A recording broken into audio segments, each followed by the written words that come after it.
जय श्रीमन नारायण। ए पर जे टिप्पणी हम करे जा रहल बा रामानुजदास श्रीमान गट्टू वेणुगोपाल स्वामी जी के द्वारा दिहल गयल बा।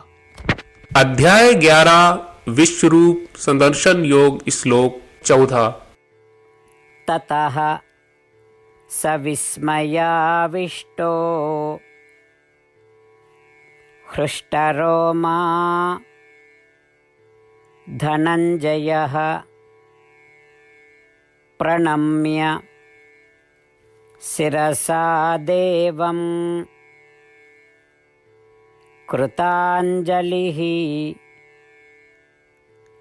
अभाषत। ओम। गीताचार्य श्री कृष्ण परमात्मा अर्जुन समेत हमनी सबके विश्वरूप संदर्शन योग सिखा रहल बानी। ऊ क्रम में संजय धृतराष्ट्र से कह रहल बाड़न कि हे राजा धृतराष्ट्र, अर्जुन श्री कृष्ण परमात्मा के विश्व रूप देख के अचरज में पड़ गयल बा। उमंग बहुत ज्यादा भैला के चलते अर्जुन के बाल खड़ा हुई गयल बा। अर्जुन सिर झुका के श्री कृष्ण परमात्मा के नमन कहले और हाथ जोड़कर बोले। ई तरह संजय श्री कृष्ण परमात्मा के विश्व स्वरूप देखला के बाद अर्जुन में परिवर्तन के बारे में धृतराष्ट्र के बतावत बाड़न। ई जान के कि ई पूरा ब्रह्मांड में परमात्मा की उपस्थिति के अनुभव कैल श्री कृष्ण परमात्मा के विश्व रूप और सार्वभौमिक के देखे के बा। आई हमनी के ई संसार के सब जीव के प्रति दयालु रही जा और अपन बुजुर्गन के प्रति विनम्र आज्ञाकारी रही जा।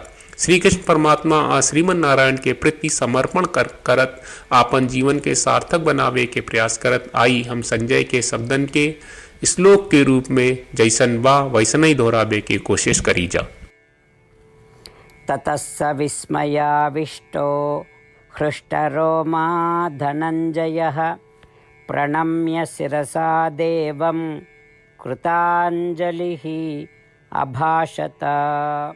श्रीमद् भगवत गीता का पूरा सार श्री कृष्ण परमात्मा ने अध्याय 18वें के श्लोक 65 से 70 में 8 काम करे खातिर दिले बाड़े।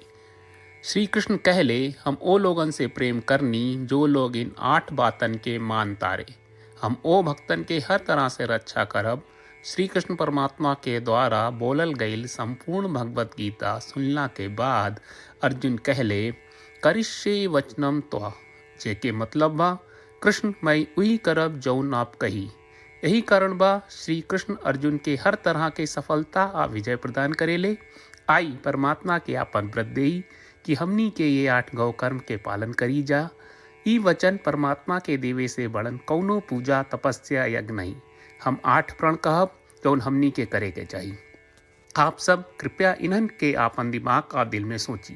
श्री कृष्ण के आपन वचन देवे के ई तरीका में हमनी सबकी कल्पना करे के चाहिए कि श्री कृष्ण का चेहरा खुशी से चमकत बा और खुशी के एहसास करत बा। जय श्रीमन नारायण।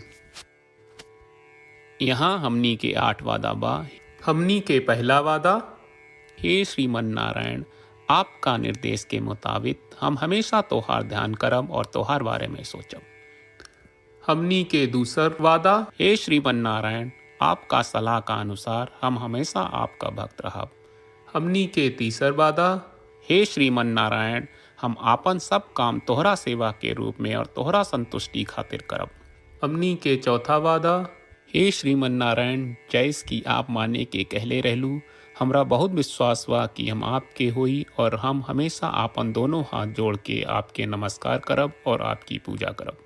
हमनी के पांचवा वादा, हे श्रीमन नारायण, हमरा के तोरा बात माम एकम शरणम ब्रज 1866 याद कहले, जहाँ आप हमरा के आपन का अर्पित करे का कहा। श्रीमन नारायण, मैं हमेशा तोहरे शरण में रहब। हमनी के छठवां वादा, हे श्रीमन नारायण, हमरा के तोहरा बात माँ सुचहा 1866 याद कहले कि आप हमनी के शोक ना करे का आश्वासन दे रहे बड़े, हम अब और शोक ना करब। हमनी के 7वां वादा, हे श्रीमन नारायण, आपने हमरा खातिर श्रीमद् भगवत गीता के वितरण करके हम सबके कृपा कहले और आशीर्वाद दहले बा। हम वादा करत बानी कि रोजाना कम से कम 1 श्लोक पढ़ब या सुनब। हमनी के 8वां वादा, हे श्रीमन नारायण, आप गीता के पूरा मानवता तक ले गयलू। हम गीता में आपके दिव्य वचन के उन भक्तन तक पहुँचावे के प्रयास करब जे गीता से अपरिचित बा। हे श्रीमन नारायण, हम उई करब जौन तू करे का कहब, हम ऐसन व्यवहार करब जैसन आप चाहत बानी, और हम खाली आपका खातिर काम करब। श्रीमन नारायण के रोज आपन वचन देहल कि हम ओइस करब जैस आप कहत बानी, ई अपने आप में बड़न पूजा बा। श्रीमन नारायण करशे वचनम त्वा, श्रीमन नारायण हम तोरे निर्देश के मुताबिक काम करब। सर्वम श्री कृष्ण अर्पणम अस्तु। जय श्रीमन नारायण। ततः स विस्मयाविष्टो हृष्टरोमा धनञ्जयः प्रणम्य शिरसा देवं कृताञ्जलिः अभाषत। ॐ